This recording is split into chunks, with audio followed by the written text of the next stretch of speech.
Hey YouTube, Jedi Fuka here, and in this video I want to talk to you about the final boss. If you haven't got there, I'm sure you guys playing the story, you don't worry too much about the spoiler warnings, but semi-spoiler warning for this video, okay? It's the Purple Dragon, final boss. We're going to be doing the 120. I already beat him through the story. Now we're going to come in here.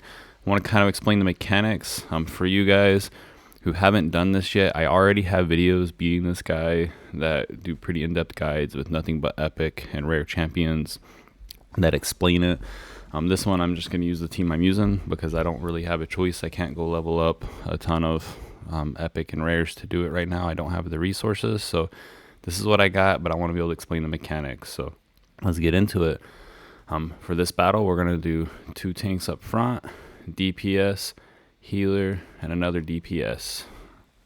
You'll see in my free-to-play video, I focus more on having like a tank and then more healing and 2 DPS, but you know, Furbath kind of keeps my guy up here healed, and then Vikuk here, his heal is not the best for this because we're not taking on debuffs, and his heal works way better with debuffs. However, his heal covers the entire map, so he's perfect because of how the positioning works. So we're going to get this going, and I'll kind of explain why all of this works. So as it's going, if you go through these moves and you see that slamming these moves here that are doing damage, it gets this last one, if I'm not mistaken. So if your allies are close to each other, this deals even more damage to them. So for instance, when I put her right next to Oster, that like one-shots them almost. This final move right here, almost every time it just about one-shots them. So the closer your people are together, the more damage your people take.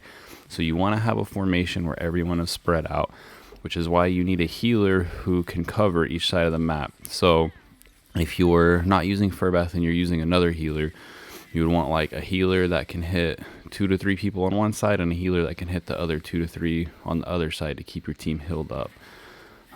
Now as the stage moves on, it's going to continue those attacks, so the formation is good for the entire battle. You want to try to keep a decreased attack on the boss for when you're a lower level. When you start getting better gear, it's not as big of a deal, but that decreased attack is going to be massive for keeping that damage down. And then in this stage, you're going to see these golems pop up. When the golems pop up, if you don't have AoE attacks and you're using single target nukes, you're going to need to manual. What I do is I save my specials. As you saw when this started, I turned off the specials. I let them start building up. So when the golems come out, I'm ready to attack.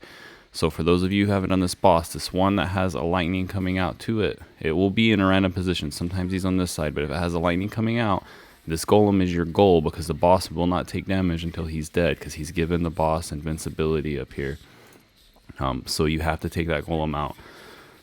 In order to do that, you have a couple options. You either need some AoE nukers so that you're hitting the map, like you'll see Ripicus is hitting everyone, which he's not a nuker, but he's at least dropping debuffs.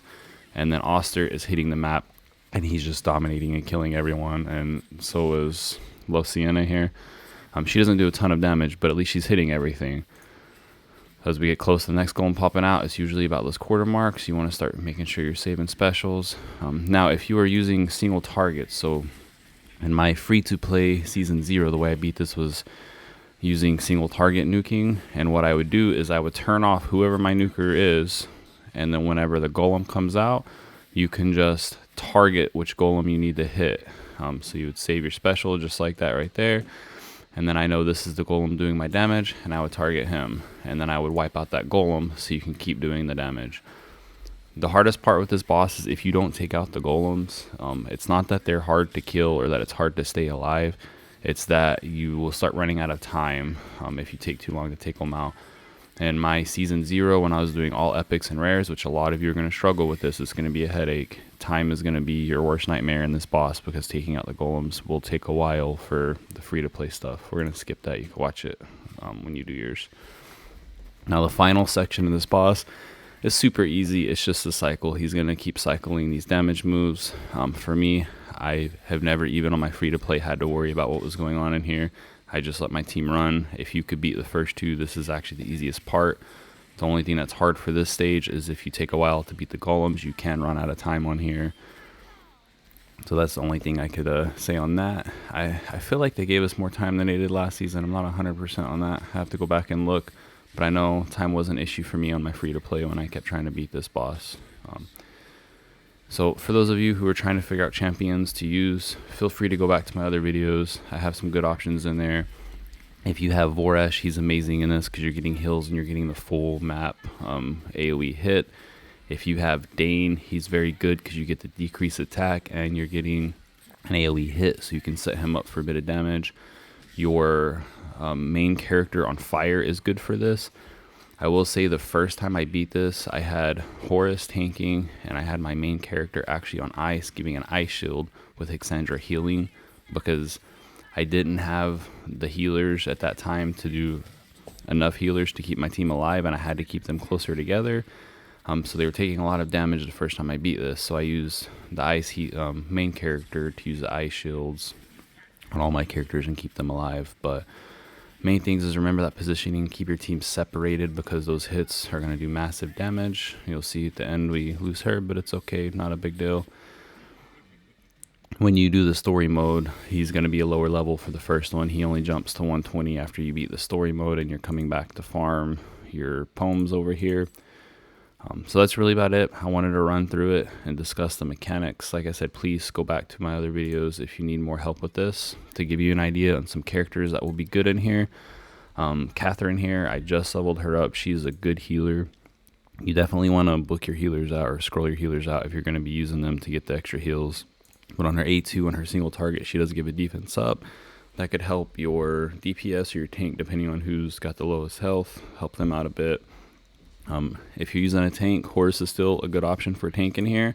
We have the attack penalty down on here. You could build him up tanky and then add a little bit of accuracy to get that in there.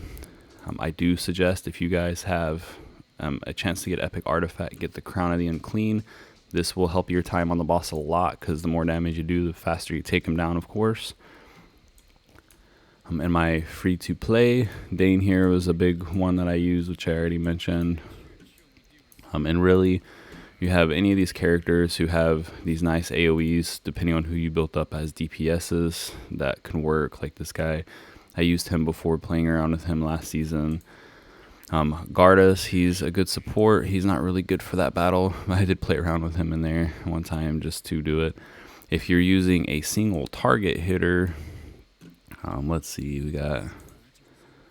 Yeah, someone like this who's going to jump. I mean, he still has AoE, but, you know, you can target him to jump around. We have Shargol here. He's really good. What you could do if you're using a single target nuker like this, or you have the free poison Natira that it gives you if you've leveled her up because she's all you had, basically turn their special off when you get to that second part of the boss or right before, you know, the golems come out, and then just control their ultimate. Make sure you hit the golem yourself that's giving the invincibility up. You can nuke them down and then turn their special back on so they can just keep hitting the boss. So you can do it with single targets, but it needs to be a single target that you can move them into the back of the map, not one who just stays at the front. Like last season I used Martina some, and she was not good for that very reason. So Martina here, when you use her special, she has this little like triangle hit. You could set her on one side of the boss or the other so she could hit one golem, but if you didn't happen to set her up where the golem popped up at that was giving invincibility, you couldn't hit him with her. So she became pointless for that part. So you got to keep that in mind if you have someone like Martina who's going to stay on the front line and can't hit the back units, then it's going to make it harder to take out the golems. Actually, I think the first time that I was trying to beat the boss, I was using Martina and Horus and then main character. So main character and Martina as my hitters, and then Hexandra and Voresh set up for all healing. But my Voresh at that time, I didn't know how to build him. He wasn't very good with his attack. I had him set up like a support because I just didn't know what I was doing at the time. And Martina could not hit the back unit, and I just couldn't beat the boss. It was a struggle. So if you go back and watch those videos, you'll see my frustrations too, like trying to get through it. For those of you who haven't played yet, you're going to get a little frustrated with this boss. Just, it's a good challenge. I like it. It's definitely a good boss. Once you build up your team, he's a fun one to beat, and you get the mechanics down. It's good to do.